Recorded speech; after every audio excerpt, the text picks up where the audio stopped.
Cinema எது அரசியல் எது ஒரு மண்ணும் புரியாம நீங்கெல்லாம் ஒரு முன்னாள் அமைச்சர், நீங்கெல்லாம் விஜய விமர்சனம் பண்றீங்க. நீங்கெல்லாம் விஜய விமர்சனம் பண்றதுக்கு தகுதி இருக்கா? ஒரே நேரத்துல 100 பேர் அடிக்கிறாரு அப்பா. எப்ப யாராச்சும் அடிக்க முடியுமா? சொல்றாரு அது தண்ணியை போட்டு அப்படி அடிக்கிறாரு.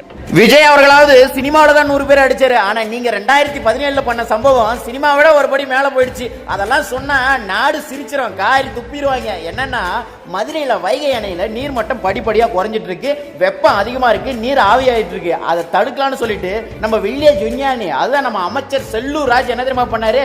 10 லட்சம் ரூபாய்க்கு தர்மாகோல், 10 லட்சம் ரூபாய்க்குலாம் வாங்கல, கீழே இருக்கிற தர்மாகோல் எல்லாம் எடுத்து வண்டியில் நிரப்பிக்கிட்டு அதை 10 லட்சம் ரூபாய் கணக்கு எழுதிட்டு நேரா வண்டியை எடுத்துட்டு வந்து அணைக்கு முன்னாடி நிறுத்திட்டாரு.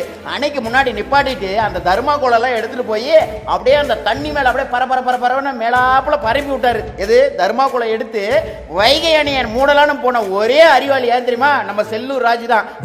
நீங்க ஒரு வில்லேஜ் விஞ்ஞானி பாஸ். மூஞ்சிக்கு முன்னால புகழாத, அது எனக்கு பிடிக்காது. அதுக்கப்புறம் என்ன நடந்துச்சுன்னு நான் சொன்னா கொஞ்சம் நல்லா இருக்காது. தக்கை எடுத்து போய் அங்க தண்ணி மேல மூடிட்டு இன்னொரு தக்கை எடுக்க திரும்புறான்ல, அவன் சூத்துலயே அந்த தக்கை வந்து அடிக்குது இவன் மூணு தக்கை. நீங்கெல்லாம் விஜய கிண்டல் கேலி பண்ணிட்டு உட்காந்துட்டு இருக்கீங்க. நாங்கெல்லாம் உங்க பக்கம் திரும்பி உங்க வண்டவாளத்தை எடுத்து தண்டவாளத்துல விட்டோம்னு வச்சுக்கோங்க, நாரி போயிடும்.